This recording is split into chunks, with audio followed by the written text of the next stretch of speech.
दोस्तों नमस्कार। मैं आपसे डायबिटीज़ के विषय में बात करने आया हूँ। इस विषय में बात करने से पूर्व मैं आपसे अपने मित्र रोमिल और कमल की कहानी बताना चाहता हूँ। रोमिल आयकर विभाग में अकाउंटेंट के पद पर पोस्टेड है और कमल जो है वो पीडब्ल्यूडी विभाग में सब इंजीनियर के पद में पदस्थ है। ये दोनों बहुत हार्ड वर्कर हैं, बहुत हॉनेस्ट हैं और अचीवर्स हैं, गुड अचीवर्स हैं। अपनी फील्ड में इनका बहुत नाम है। एक दिन कमल अपने साइट में काम करते रहता है तो वो रियलाइज़ करता है कि पिछले दिनों की तुलना में उसे प्यास ज़्यादा लग रही है, उसे भूख ज़्यादा लग रही है, उसे पेशाब ज़्यादा आ रहे हैं, उसकी आँखें धुंधली हो रही हैं, उसका वज़न बढ़ रहा है। शुरू में तो उसने ध्यान नहीं दिया। 4-5 दिनों के बाद उसकी मुलाकात अपने मित्र रोमिल से होती है। वो ये बातें अपने दोस्त रोमिल को बताता है। रोमिल भी बोलता है कि यार सारी चीज़ें मेरे साथ हो रही हैं लेकिन मेरा काम बैठा वाला है और मेरा वज़न कम हो रहा है। तो बोलते हैं यार एक काम करते हैं, अपने मित्र विदेशी से मिलते हैं जो डॉक्टर है, MBBS MD डॉक्टर है, और उससे मिलने के बाद देखते हैं वो क्या बताता है और वही इलाज करेगा भाई, अगर आप बीमार होने तो, क्योंकि दोस्तों पे सबसे ज़्यादा भरोसा होता है। तो वो गए अपने दोस्त विदेशी के पास। विदेशी को ये सब चीज़ें बताई। विदेशी ने बताया कि यार जिस हिसाब से आप लोग बता रहे हो तो ये सारे लक्षण डायबिटीज़ के हैं, ब्लड शुगर के। आप ऐसा कीजिए, आप ऐसा करो कि आप कल सुबह फास्टिंग ब्लड शुगर करा लीजिए। सुबह खाली पेट जाके अपना ब्लड शुगर चेक करा लीजिए और खाने के बाद PP ब्लड शुगर, खाने के 1.5 घंटे के बाद आप अपना फिर से शुगर चेक कराइए ताकि ये पता चले कि आपका शुगर लेवल क्या है। वो जाते हैं, सुबह कराते हैं, शुगर लेवल हाई आता है, 350-400 से इसके ऊपर आता है, 350-400 आता है। वो अपने देश विदेशी के पास आते हैं, उसे दिखाते हैं। विदेशी बोलता है कि भाई तुमको डायबिटीज़ है, तुम्हारे ब्लड में शुगर की मात्रा हाई है। एक काम करते हैं कि आप HbA1c भी करा लेते हैं, जो 3 महीने का रिकॉर्ड का औसत होता है, ताकि ये पता चले कि आपकी बीमारी कितनी पुरानी है। आपको 3 महीने थी कि नहीं अभी आई है, ये पता करने के लिए उन्हें HbA1c टेस्ट करवाते हैं। तो उनका HbA1c 10 से ऊपर आता है, 10-11 ऐसा आता है। तो फिर बोलता है डॉक्टर विदेशी बोलते हैं कि क्या बोलते हैं, कोई बात नहीं, हम आपको दवाई दे देंगे और इसे ठीक हो जाएगा। 6 महीने 7 महीना लगातार दवाई खाने के बाद वो रियलाइज़ करते हैं कि उनके शुगर की दवाई तो उनको खानी है, लेकिन उनकी शुगर की दवाई की मात्रा बढ़ती जा रही है, पहली चीज़। दूसरी चीज़, और दूसरे कॉम्प्लिकेशंस भी आते जा रहे हैं, जैसे ब्लड प्रेशर, आँखों में प्रॉब्लम्स, किडनी के में प्रॉब्लम्स, इस टाइप की प्रॉब्लम्स भी थोड़ी आनी चालू हो गई। एक दिन ये जो डॉक्टर विदेशी रहते हैं वो स्विट्ज़रलैंड जाते हैं अपनी किसी ट्रेनिंग अटेंड करने के लिए, और वहीं पे इनके एक कॉमन फ्रेंड शीतल की बेटी की शादी होती है, जहाँ ये तीनों मिलते हैं। वहाँ डॉक्टर एक उनके फ्रेंड स्वदेशी भी आते हैं। तो उनसे बात होती है कि भाई ऐसी प्रॉब्लम है, वो क्या है ये। तो डॉक्टर जो हैं वो आयुर्वेदिक डॉक्टर रहते हैं, वो बताते हैं कि क्या बोलते हैं भाई ये ऐसा क्यों होता है। तो उनका कहना था कि हम जो भी खाना खाते हैं वो हमारे पेंक्रियाज में सबसे पहले जाता है, जहाँ alpha cell, beta cell, delta cell और एपी सेल्स नाम के सेल्स रहते हैं। अल्फ़ा सेल ग्लाइकोजन बनाता है, जो भारी हमारे शरीर के जो भारी जो ग्लूकोज रहती है उसको अब ग्लाइकोजन में कन्वर्ट कर देता है और स्टोर करके रखता है। दूसरा बीटा सेल है, ये इंसुलिन का निर्माण करता है। हम जो भी चीज़ खाते हैं वो पहले पेंक्रियाज में जाता है, यहाँ इंसुलिन और ग्लूकोज ये दोनों रक्त के माध्यम से सेल्स तक पहुँचते हैं। सेल्स दरवाज़ा होता है, सेल्स में एक दरवाज़ा होता है जिसे इंसुलिन खोलता है और ग्लूकोज उसके अंदर चला जाता है और कोशिकाओं में जाके ऑक्सीजन के साथ क्रिया करके एनर्जी प्रोड्यूस करता है। अब आप ये बताओ कि अगर ये दरवाज़ा ना खुले तो जो शुगर है और इंसुलिन है वो कहाँ रहेगा? ब्लड में ना। ब्लड जो है अल्कलाइन होता है, इसका पीएच वैल्यू 7.2 से 7.4 के बीच में होता है। ये थोड़ा सा भी एसिडिक हो गया तो जैसे साइनाइड खाने से मौत होती है वैसा मौत होती है। और शरीर हमेशा एसिड बैलेंस के कार्य करने में हमेशा लगा रहता है। ठीक, अब ये सेल्स खराब क्यों होते हैं? सेल्स हम आज जिस वातावरण में रहते हैं, जिस वायुमंडल में रहते हैं वो पॉल्यूटेड है। अब ऑक्सीजन इस पॉल्यूटेड वातावरण एटमॉस्फेयर में जब जाता है तो उसमें क्या होता है, वो डैमेज हो जाता है। डैमेज हो जाता है तो क्या होता है मालूम? उसमें एक इलेक्ट्रॉन की कमी हो जाती है। अब वो जिस चीज़ के साथ में भी चिपकता है तो उससे एक इलेक्ट्रॉन चोरी कर लेता है और वो चीज़ ख़राब हो जाती है, जैसे ऑक्सीडाइज हो जाता है, ऑक्सीडाइजेशन बोलते हैं।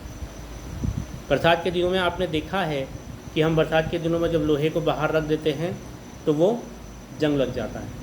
हमारे चेहरे में भी इसका इफेक्ट पड़ता है। हमारा चेहरा दिन ब दिन पुराना होता जा रहा है, ऑक्सीडाइज होते जा रहा है, तो इसमें ऑक्सीजन की कमी होती है। अब ये जो डैमेज ऑक्सीजन है वो हमारे शरीर में चला जाए अंदर श्वसन तंत्र के माध्यम से या किसी माध्यम से और सेल्स में जाके अटैक करे तो क्या होगा? सेल्स डैमेज हो जाएगा, क्योंकि वो ऑक्सीजन उससे एक सेल चोरी कर लेगा, एक इलेक्ट्रॉन चोरी कर लेगा, तो ये डैमेज हो जाएगा। तो काम कर पाएगा क्या? नहीं कर पाएगा। अब उसको किसकी ज़रूरत है? एक इलेक्ट्रॉन की ज़रूरत है। हम पानी पीते हैं वो हाइड्रोजन और ऑक्सीजन के मेल से बनता है। अब एक चीज़ बताइए, अगर हम किसी जीवित चीज़ को काटे तो क्या होगा? उसे खून निकलेगा, और निर्जीव चीज़ को काटे तो नहीं निकलेगा। सेम ऐसा ही पानी में भी होता है। अगर हम किसी चीज़ को देखें, हम अगर पानी को देखें, अगर उसमें बात तो हम देखते हैं कि हमारा पानी लाइव है या डेड है। दोस्तों ये देखिए, ये हमारे घर का पानी है।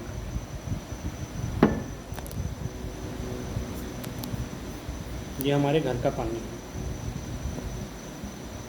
और ये 20 रुपये लीटर वाला बिसलरी का पानी है।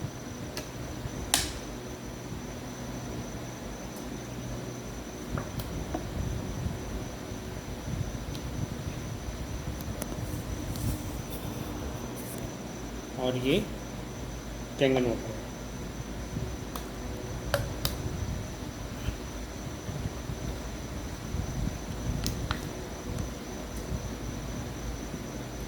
आइए हम देखते हैं कि हमारे कौन सा पानी जीवित है।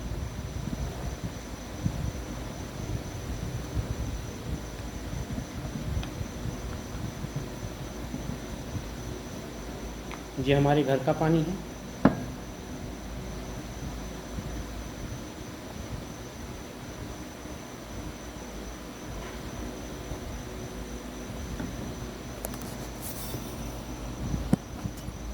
ये हमारे घर का पानी है। ये बिसलरी का पानी है, 20 रुपये लीटर का पानी है। दोस्तों क्या ये जीवित है? क्या ये जीवित है?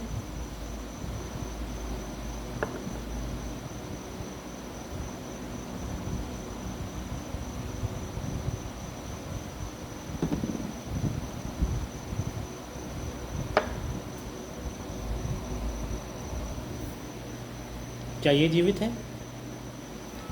देखिए इसका रंग लाल है। क्यों? क्योंकि इसमें एक्टिव हाइड्रोजन है और रिच ऑक्सीजन है, इसे लाइव वाटर कहा जाता है। दोस्तों, जब इलेक्ट्रॉन की कमी के कारण हमारा सेल डैमेज हो गया, तो जब उसे इलेक्ट्रॉन मिल गया, क्योंकि हमारा जो लाइव वाटर होता है वो इलेक्ट्रॉन का डोनर होता है, तो सेल्स प्रॉपर तरीके से काम करने लगे। इसके अलावा भी बहुत सारे कारण हैं। हम अपने खाद्य पदार्थों में क्या खाते हैं? घी, तेल, चिकनाई वाली युक्त चीज़ खाते हैं। अब मैं आपसे पूछना चाहता हूँ कि जब हम खाना बनाते हैं और घी तेल वाला चीज़ें लगाते हैं, तो जब उसमें ये जम जाता है या दाग पड़ जाती है तो कैसे करते हैं? उसको कैसे छुड़ाते हैं? उसको गैस में ले जाके, पतीले में ले जाकर रखते हैं, गरम करते हैं और उसके बाद उसको रगड़ देते हैं, फिर वो निकल जाता है। सेम अगर यही ये शर्ट में लग जाए तो क्या मैं वैसा ही करूँगा? उसको तवा गरम करूँगा, उसके ऊपर अपने शर्ट को रखूँगा, फिर निकल जाएगा। क्या ऐसा ही करते हैं क्या? बताइए आप लोग। नहीं ना। क्या करते हैं? हम रिन या उसके पाउडर में उसको डुबाते हैं और उसे रगड़ते हैं, तो फिर वो निकल जाता है। ऐसा ही करते हैं ना। आइए हम देखते हैं क्या होता है उससे। दोस्तों, हम इसके लिए क्या करते हैं, एक रिन का पाउडर वाला जो वो रहता है, उससे हम डाल देते हैं इसमें, ठीक है। और इससे जब पानी डालते हैं, पानी डाल के उसको अच्छे से मिक्स कर लेते हैं।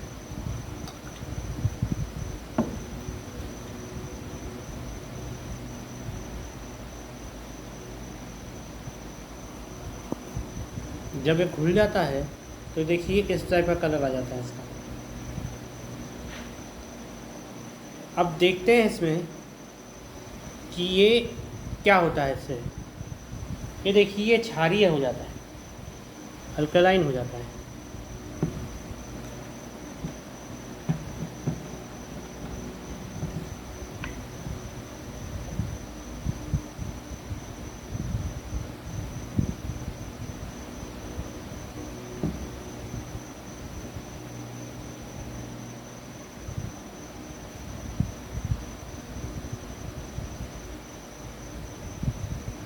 इसका जो स्केल है वो 11.5 के पास करीबन आता है। इसमें सब देखेंगे तो ये देखिए ये 11.5 के पास में आता है। ये अल्कलाइन है, हाईली अल्कलाइन है। दोस्तों, अब मैं आपसे एक प्रश्न पूछना चाहता हूँ। क्या आप इसको पी सकते हैं? क्योंकि आप खाने के रूप में तो लिए हैं ना, वहाँ भी जम गया है, तो क्या आप इसे पी सकते हैं? नहीं ना। क्यों? क्योंकि वो आपके शरीर को ख़राब कर देगा। ठीक इसी तरीके से काम करने के लिए हमारे इस मशीन से एक पानी निकलता है जो 11.5 pH का होता है।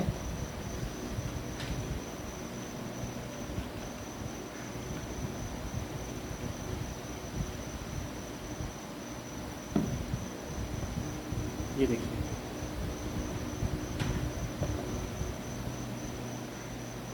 ये देखिए। और ये इस तरीके से आपके जो सेल्स में जो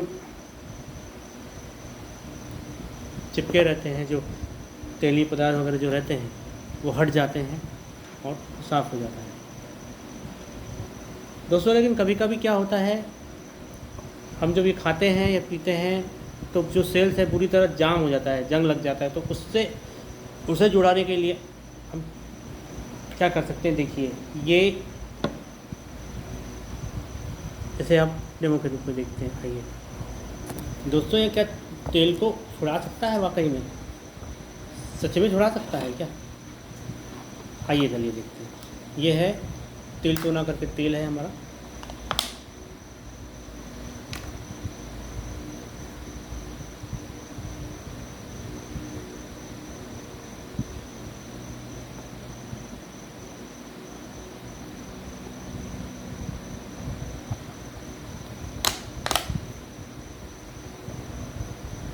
ये देखिए मैंने बनाया है।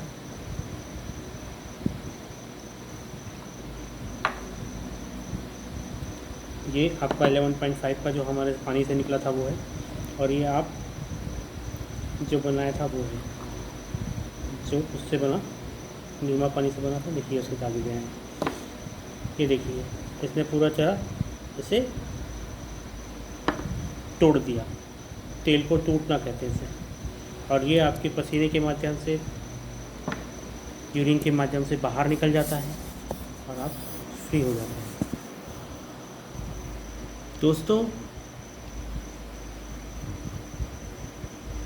आज हम जो पानी पी रहे हैं वो मोटा पानी है, भारी पानी है। पानी के एक अणु में 15 से 16 परमाणु हैं। अगर ये इसे अगर पतला करना है तो हम पानी को गर्म करते हैं। तो ये जो 15 से 16 है वो गर्म करने से क्या होता है, ये थोड़े से सघन एक दूर दूर हो जाते हैं, तो ये 10 से 12 परमाणु हो जाते हैं। लेकिन जैसे ही ठंडा होता है वापस फिर 15 से 16 परमाणु हो जाते हैं। लेकिन साइंस ने इतना आविष्कार किया कि कैसे कैंगन मशीन के रूप में एक ऐसे वाटर मशीन का निर्माण किया जिसमें जो एक पानी के एक अणु में 5 से 6 परमाणु होते हैं। इतने भारी पतले पानी होते हैं, 400 गुना पतला पानी होता है। तो जब ये सेल्स के अंदर जाते हैं तो पूर्णतः चले जाते हैं कंपेयर देन आपके जो भारी वाटर है उससे। चलिए देखते हैं प्रैक्टिकल के माध्यम से क्या ये बात सही है। दोस्तों, हम इसके प्रयोग के लिए हम हल्दी लेते हैं। हल्दी एंटीसेप्टिक होता है, एंटीबायोटिक होता है, एंटी कैंसरस होता है।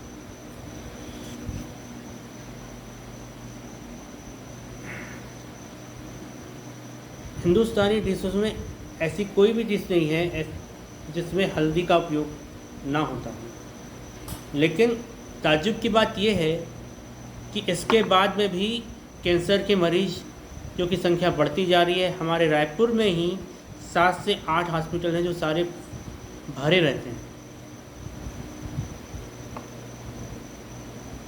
तो ऐसा क्या कारण है? दोस्तों, ये देखिए हमने इसमें अपने घर का पानी मिलाया हुआ है और इसमें 9.5 है। अब ध्यान से देखिए, इन दोनों पानी में अंतर दिख रहा है। मम्मी अंतर दिखा दे कि नहीं? ये लाल दिख रहा है और ये पीला दिख रहा है। क्या कारण है? हल्दी 2 रूप से यूज़ होता है। पहला कलरिंग के लिए होता है और इसमें एक परक्यूमिन नामक पदार्थ होता है जिसकी मेडिकल वैल्यू होती है। हर 1 किलो में 20 ग्राम परक्यूमिन पाया जाता है। और इसमें जो लाल है वो हल्दी को अगर आप तोड़ेंगे तो जैसे लाल लाल लेडीज टाइप का जिस दिखता है ना, उस टाइप का दिख रहा है। अब ध्यान से देखिए इसमें, अगर सुन के देखेंगे तो हल्दी हल्दी खुशबू आ रही है, जबकि इसमें नहीं आ रही है।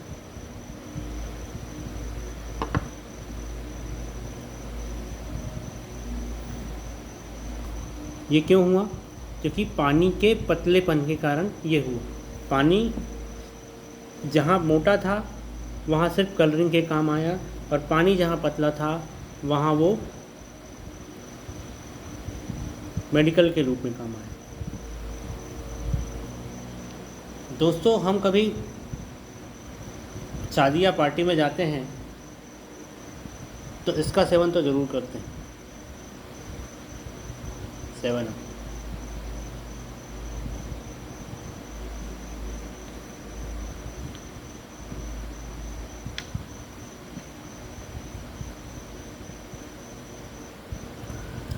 ये हाईली एसिडिक होता है। आइए उसे जांच करके अपन देखते हैं।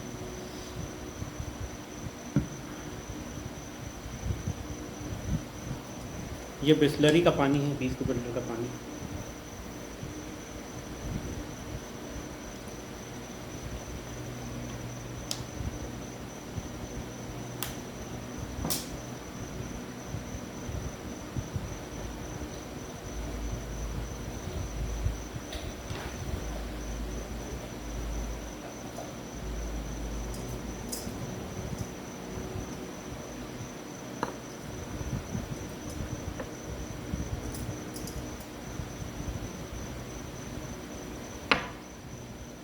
ये हमारे घर का पानी है।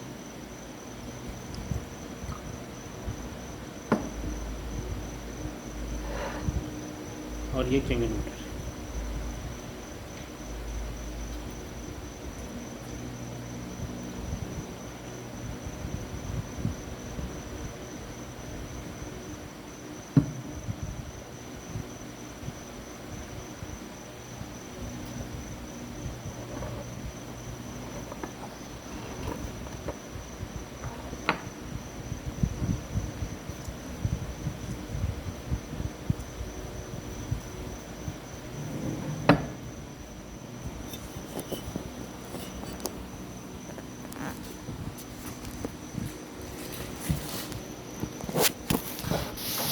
दोस्तों आइए हम देखते हैं कि हमारे जो घर का पानी है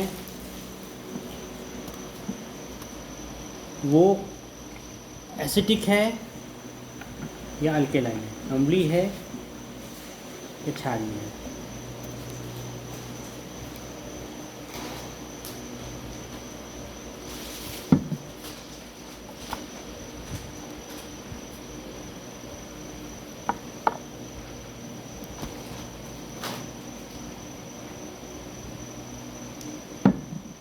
ये बिस्लरी का पानी है।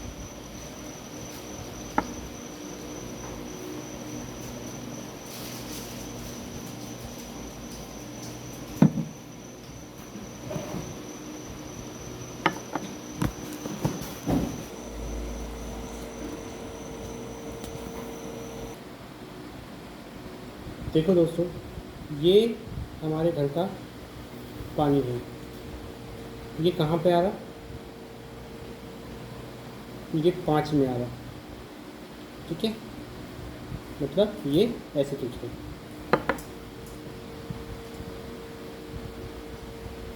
ये किस में आ रहा? ये 6 में आ रहा, देखिए ये भी एसिडिक है। ये टीका भी जैसे पीता है, ये 7 अप, ये किस में आ रहा? ये 2 में आ रहा, देखिए।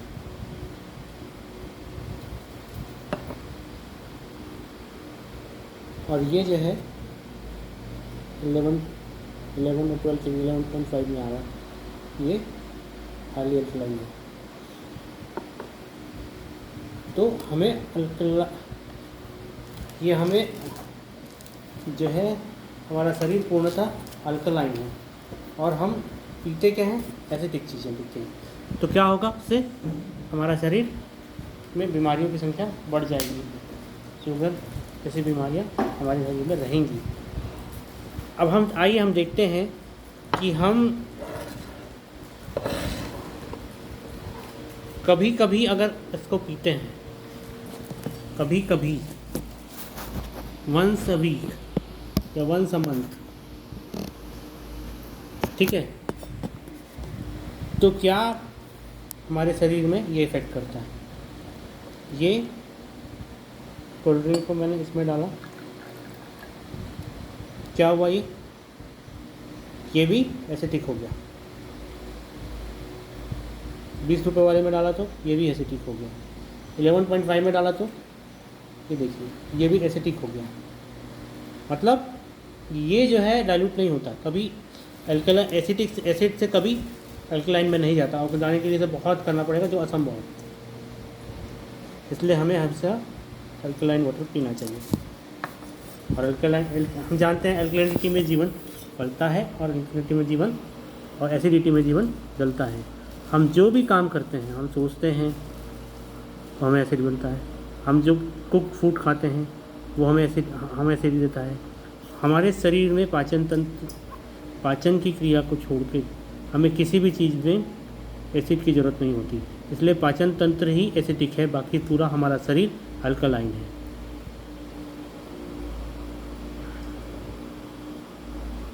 दोस्तों, हम जब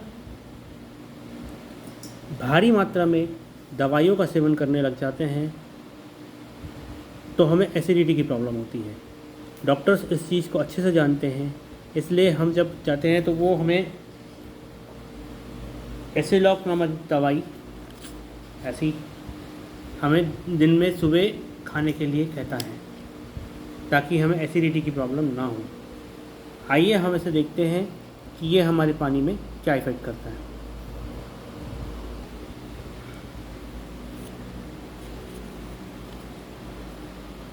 नहीं भैया, इसमें मत कर, बिगड़ जाएगा, ठीक है कि नहीं? खाने में दीजिए, जब नहीं कर रहे थे मैं मत कर भैया, ज़बरदस्ती प्रैक्टिकल नहीं करना।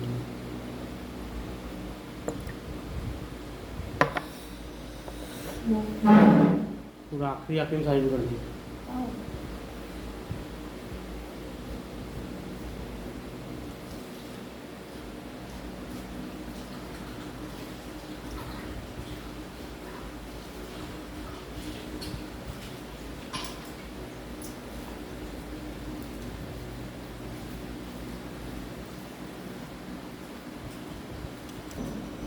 दोस्तों, एसिडिटी, हम कोई भी चीज़ हम दवाई खाते हैं तो हमें एसिडिटी की प्रॉब्लम होती है। एसिडिटी को सो करने के लिए मैंने ये बीटाडाइन नाम का लिक्विड लिया हुआ है।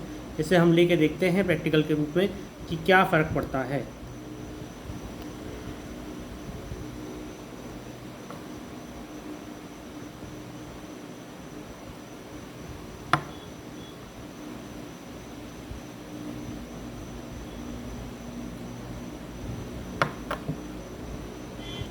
डॉक्टर इस बात को अच्छे से जानते हैं, इसलिए हमें लिम्सी नामक ये जो दवाई है वो देते हैं। आइए हम देखते हैं कि लिम्सी को हम ऐसे डालते हैं तो यह क्या फ़र्क पड़ता है।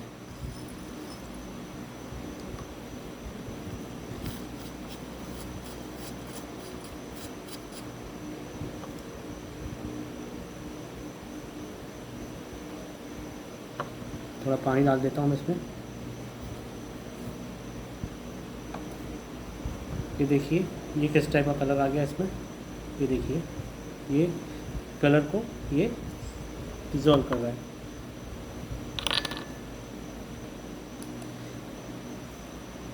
ये भी एक केमिकल है, लेकिन क्या ये पानी के माध्यम से संभव है? आइए हम इसे पानी में डाल के देखते हैं।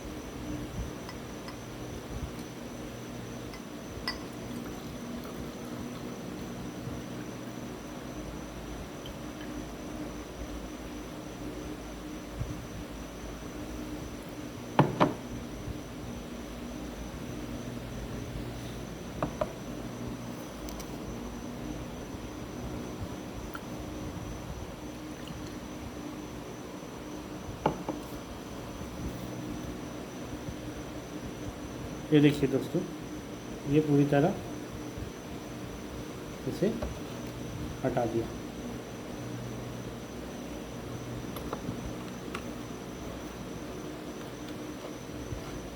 इसमें भी देख लेते हैं।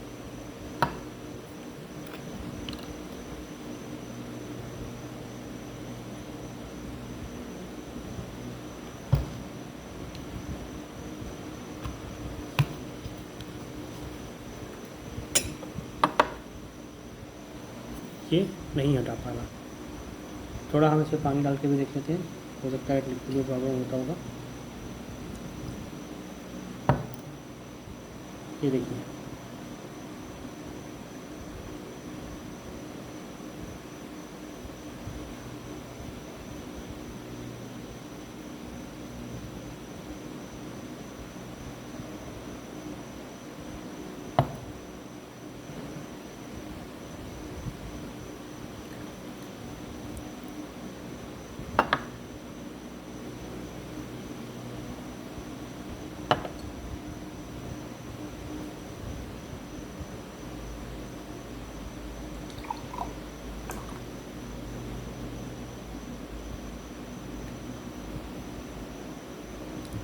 दूसरा दवाई आगे का यार मम्मी। अरे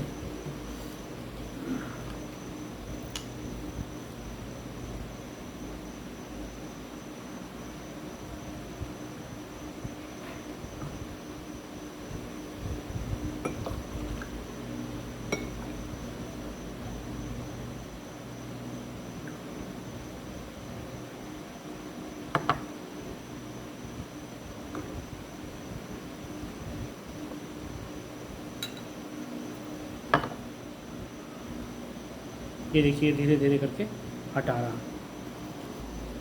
तो इस तरह से पानी हम अगर प्रॉपर इनटेक करेंगी तो ये हमारी समस्याओं को 70% तक हल कर देगा। हमारा शरीर एसिड बेस बैलेंस बनाने के लिए हमेशा कार्य करते रहता है।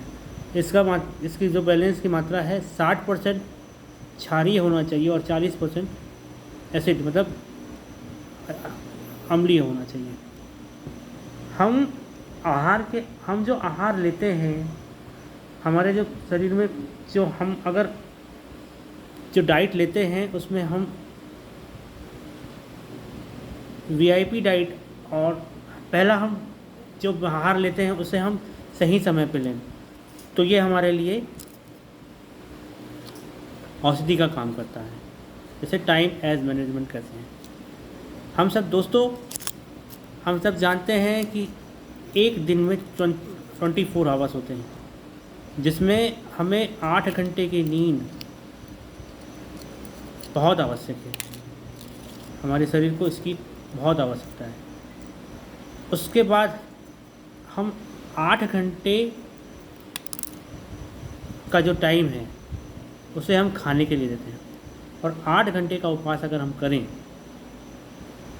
तो ये हमारे शरीर के बॉडी क्लॉक को सही कर देता है, और इससे हमारी बहुत सारी बीमारियां ऐसे